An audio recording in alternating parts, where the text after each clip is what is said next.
out. Wong knows Chow is a convicted criminal who can't afford any trouble.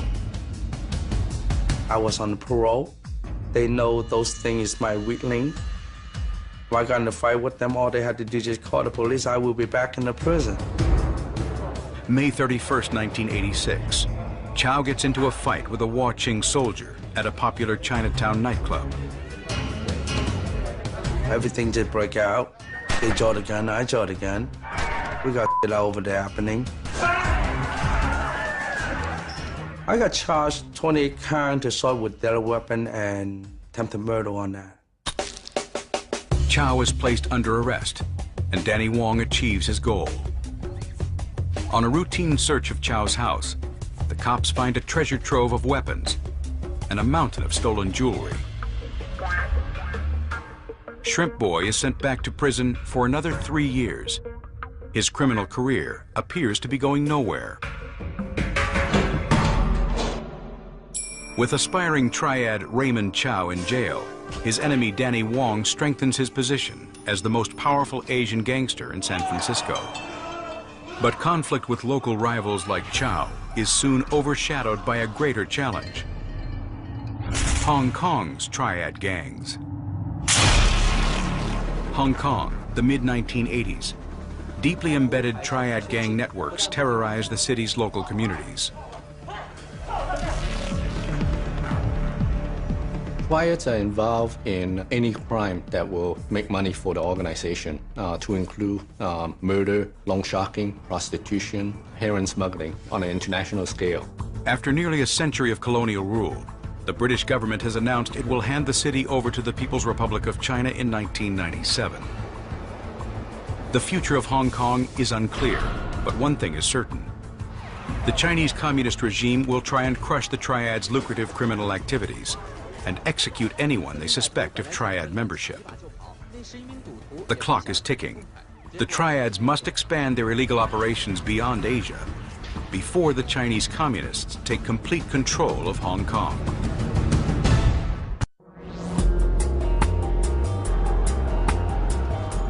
San Francisco, 1990. Asian street gangs plague the city's Chinatown. At the top of the heap, the Huaqing. But Huaqing leader Danny Wong is facing a new challenge. Triad gangs from British-owned Hong Kong want to leave before Communist China takes over.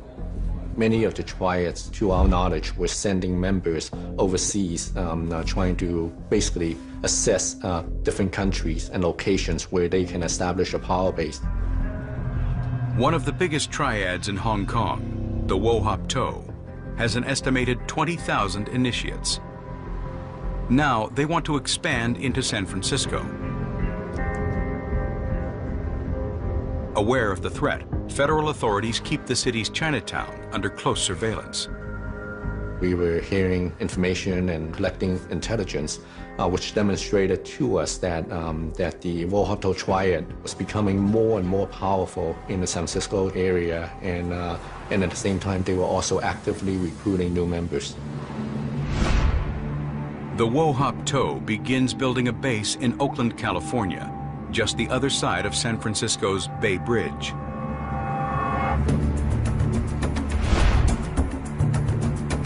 Oakland's proximity to San Francisco and its large Chinese population makes it the perfect launch pad for a Wo Hop To advance on San Francisco's Chinatown and beyond. The Wo Hop To plan was to gather all of the gangs and gang members in the San Francisco-Oakland area under one flag, and that would be the Wo Hop To. And that would give the Hong Kong group a great influence in the United States for further criminal operations.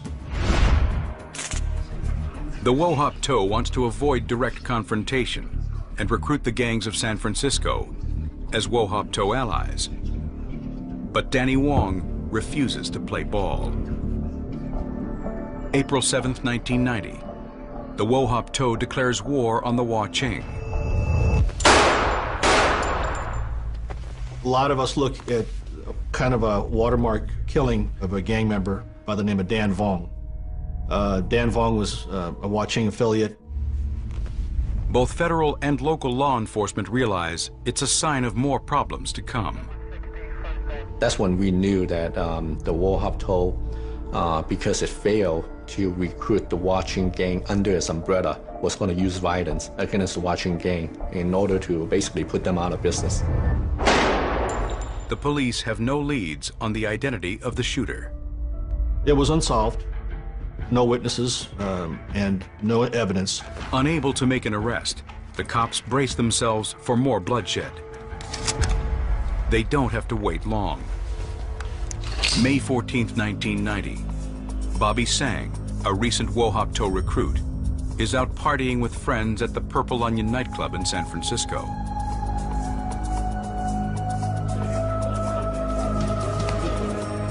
As Sang's group exits the club, the Wa Ching gunmen are lying in wait.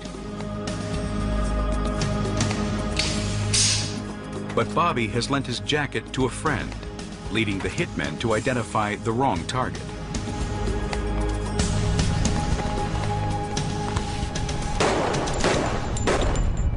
The only death that occurred was this friend of Bobby's who was wearing his jacket. Bobby didn't even get nicked. He was inside arguing about the bar bill. It's yet another night of bloodshed for the city of San Francisco. Law enforcement agencies are under pressure to prevent further killings.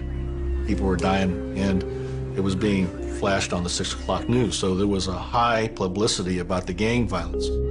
Police efforts intensify at both local and federal levels. The FBI finally gets the chance of a major breakthrough with a lead on another case. It pinpoints the man behind the Wo Hop To recruitment drive, known to other gangs as Uncle. It comes as news to the Oakland police. The FBI came in and asked me, did I know about a person by the name of Kau Fu, which means uncle in Cantonese. And I said, no, I'd never heard of him before, and why? What's going on? FBI agents believe this is the man nicknamed Uncle, Hong Kong entrepreneur and newly arrived immigrant Peter Chong. Initially, we were hearing that Peter Chong was becoming increasingly active in San Francisco Chinatown. And he started off by engaging himself with some of the charity functions in the community. Chong appears to be an innocent businessman with a fondness for gambling, but the feds believe otherwise. He was also getting involved with the criminal elements within the gambling parlors, illegal gambling parlors in San Francisco Chinatown. 2 weeks after the Purple Onion shooting, federal agents follow Peter Chong to a restaurant in the Embarcadero area of San Francisco. Chong is accompanied by none other than Raymond Shrimp Boy Chow. Chow claims Chong came to him for help after the Wa Ching retaliation.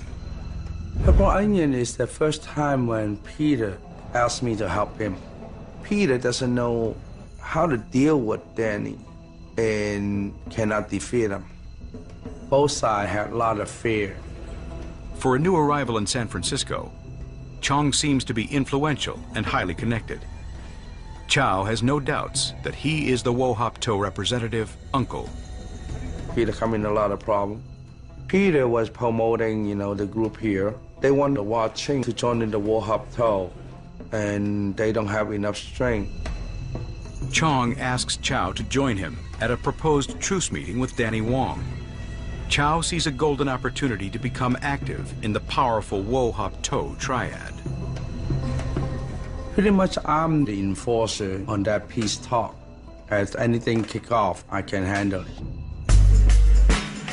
Chong brokers an uneasy peace between Danny Wong and the Wo Hop To Triad members he has shot down. Each side agrees to stop the violence. San Francisco's Chinese criminal scene is suddenly transforming. Raymond Chow agrees to use his contacts and experience to spread the Wo Hop To's tentacles throughout the Asian American underworld.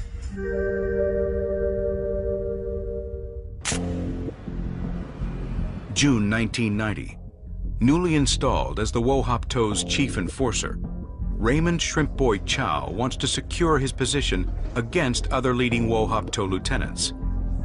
To do that, he needs a loyal personal army. Chow recruits from the schools of San Francisco, offering the kids shelter in safe houses across the city, where they have free access to drugs, alcohol, and prostitutes. To a rebellious teen, it's the perfect hangout. The older dollars would drop off food, money, whatever we need. That was a place to hang out most of the time. The introduction of safe houses breaks new ground in American gang culture. The difference between the Crips and the Bloods and, the other traditional gangs throughout the United States. You gangbang, then you go home and live with your mom and dad or your family, right? Here, in Asian gangs, you join a gang like the Hop Sing Tong or the Wo Hop To, you're gone. You're living with them. The gang, where they put this perfect picture out for you guys. We'll take care of you. We'll always got your back or your family. Chow uses his gang network for drug distribution. The safe houses keep the kids off the street and out of sight of law enforcement. Younger Hop Sing members quickly recruit their friends until Chow has an army of juvenile gangsters, allied to the Wo Hop To and ready for action. I had at least between 8 to 12 safe houses. Each house had about 30 to 40 kids live there, young men, and they're just waiting for, the situation popped up. The Hop Sing boys commit a string of street-level crimes to support their lifestyle of alcohol, drugs, and sex. We did home invasion. We'll rob illegal casinos. We'll do arsons on stores or houses. Chow's growing street force is now an obvious threat to the Wah Ching. A resentful Danny Wong turns on his old rival and breaks the negotiated truce. Chow thinks he controls the streets, but on a stroll through Chinatown with Peter Chong, they suddenly run into trouble. Broad daylight, late afternoon, they were ringed by a group of Wah Ching gang members fully armed, and they were about to get killed.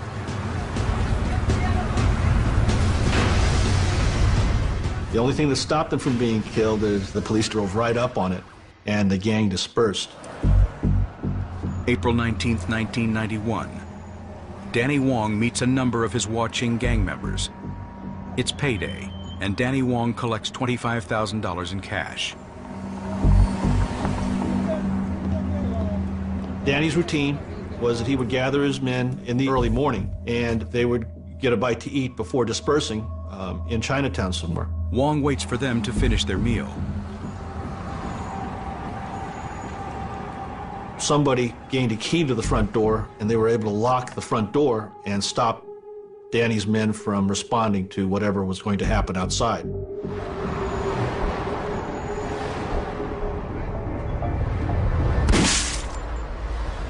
Somebody opened fire on Danny as he sat in the car and killed him.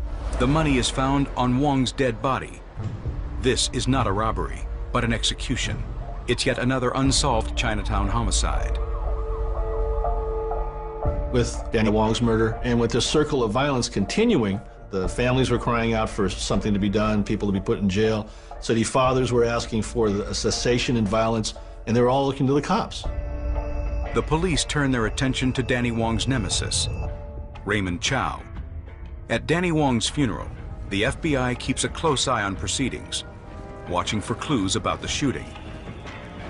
The funeral was one of the largest ones in Chinatown history. And sure enough, Raymond's driving Peter Chong's Jaguar. They show up, and they go in, they're given a position of honor. They're there to show that they didn't do it, and that they're part of the community, and they mourn the loss of Danny Pai Wong.